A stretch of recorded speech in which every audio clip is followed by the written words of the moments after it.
My next guest shot to fame in 2011 when she won the X Factor as part of the record-breaking girl group Little Mix, who sold a staggering 75 million records worldwide. And now the lovely Perrie is getting ready to release her debut solo album.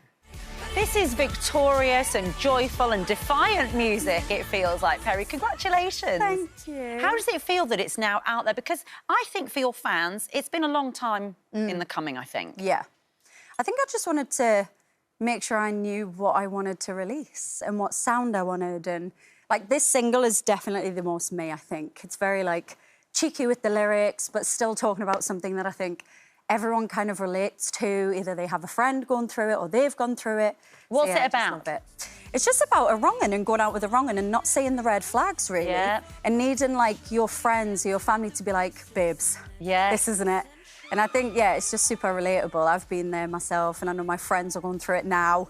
And I'm always the one telling them, because I love them so much, I know what they deserve, and they deserve the best of the best. And we can see you're performing live, aren't you? Yes, is it this weekend? At the 100, yeah. At the 100, this is a big cricket event. Sunday, yeah. Yeah, I'm really where is excited. this? At Lord's. Oh, my goodness. It's going to be at Lord's, me. I know. And I went there for promo like a few weeks ago, and it's so stunning there. I'm really excited. It's going to be a good one, I think. And you say that, like, you know, sort of obviously recording in a studio, doing interviews about it is one thing, but when you get out there and sing live, that's when you really feel like, well, I am alive. Oh, yeah. Yeah. It's the best feeling ever. I feel like you can't really explain what that adrenaline and that, like, hype feels like, but it's the best feeling in the world. And it's your safe space, is it, you say? Yeah, I love it. I feel the happiest. I feel the most, like I'm stepping in my power almost. Isn't that interesting? Because you've talked so openly about anxiety and even panic attacks and things like that. Yes. And how do you manage those alongside? Because people would think, well, that must mean you get really panicky near a live event, but it's not like that for you. No, it's the opposite. I'm weird. I like catastrophise the day-to-day stuff. I don't know why. Yeah. I think that's quite normal in, like, my line of work, apparently. But, yeah, I think I'm lucky that I have, like, therapy. I have the best family, friends. My team is just the best. Like, they get me through everything and they're just so nice to be around. So I am very lucky that I can kind of access things like that.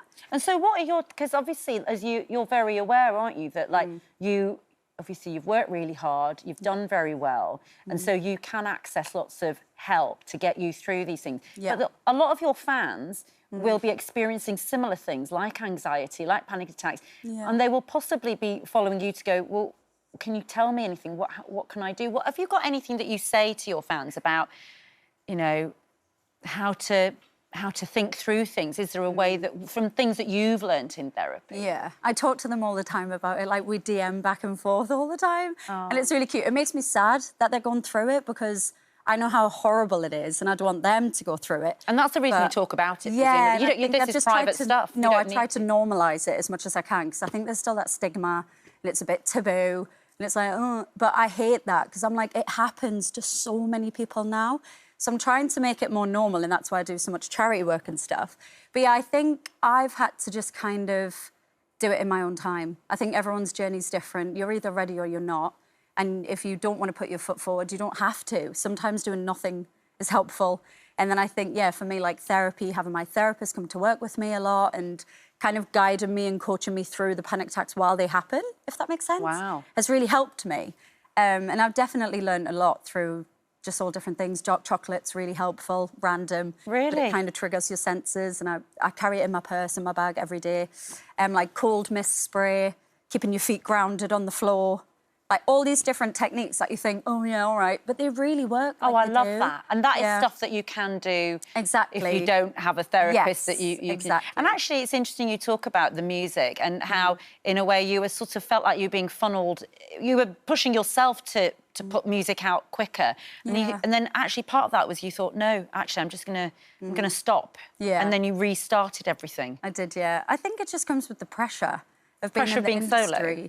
I think, no, just in general, I think there's always, like, timelines and it's like they want it out quick and, like, I think, like, your label have expectations, your fans have expectations and then... But I've learned that I can't please everybody and I have to just do what feels right in the moment and what feels right to me. And part of me was just losing the love for it because it was getting the life sucked out of it. Yeah. And it wasn't fun. And I'm like, you can't put me in a studio and be like, write a hit, write a smash. It doesn't work like that. It has to be, like, true and authentic and like and of something course, that I you enjoy. don't have the other girls to sort of back you up or to sort of bounce ideas off. Yeah. You can't, you know, there's no one there in a way who experiences exactly the same as you to lift you up. So being solo must have its own. Yeah, it's tricky, but I've just learnt so much, and I'm just so glad that I had my first chunk of my career with the girls, because I feel like we learnt so much. We always had each other's back. We went through everything together. And I think we have learned a lot. Like, I've been in the industry since I was, like, 16, 17. So I'm here now, 32. It's a lifetime, isn't it? Yeah, and you're a mum to a lovely little boy, Yes, Axel. yeah. And of course, it's interesting because, of course, you're in a sort of quite high-profile relationship with Alex, who's a footballer. But he's been playing in this country, and that must have been tricky. But now he's playing in Turkey. Yeah. So that when you know you're releasing music, you've got. But how does this all work for you? How do you make it? My mum, she's. You know, when people say it takes a village, it takes a Debs. It really does. Takes a Debs. It takes a Debs. She does everything with me, for me. She helps me with Axel. She's basically like my nanny, essentially, but she's just the best. She's my best friend, so I couldn't do any of this without my mum. I really couldn't. And, you know, I saw you with your mum in the show with Alison Hammond. Yes. Where you both... Where she took you back to the hospital because you had lots of Yes. problems with your throat when you were younger. Yeah. And I suppose... And that was incredibly moving, actually, because you've been through quite a lot in your life and you've talked about your fertility problems. Yes. What's been the reaction to that specifically? It's been good. I went into that conversation with Paul on the podcast thinking, I'll just have a little chat. And I think because he was so calming and so lovely and you felt like you were in, like, a therapy session, he's really good at getting you to open up without thinking you're going to open up. I never thought for a second I was going to ever speak about it. And I don't think I was ready about before. the loss of... Yeah, like my miscarriages and things. Yeah. I think I just wasn't ready, and it really hurt when I spoke about it. Wow. But I did EMDR therapy on it, which I think helped massively.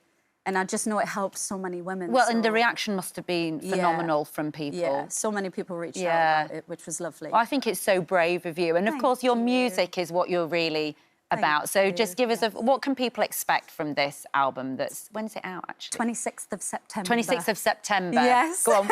Final rallying call for the shows this morning. Very authentically me. It's, like, autobiographical. It's just fun. It's got the big ballads. It's kind of got everything on there that I would want from an album, so I just hope people love it. Well, we are loving the fact that you are back with your solo music. It sounds phenomenal, really. It's upbeat. It feels upbeat and it feels defiant, and I love that. I love that about you. That's what Little Mix is always about. And Perrie, as your own solo artist, it's great to see you thriving. Oh, thank you. Yeah, thank lovely you for to have having you me. in. Yeah, thank you. Perrie's new album, it's called Perrie. It's out on the 26th of September. And as you say, you'll be performing it on Sunday at the 100 Cricket at Lord's. Good luck with that. Thank you. Oh, hi there. Thanks for watching our YouTube channel where we upload new videos every single day. Click here if you're interested in this video or head to the homepage for more amazing content.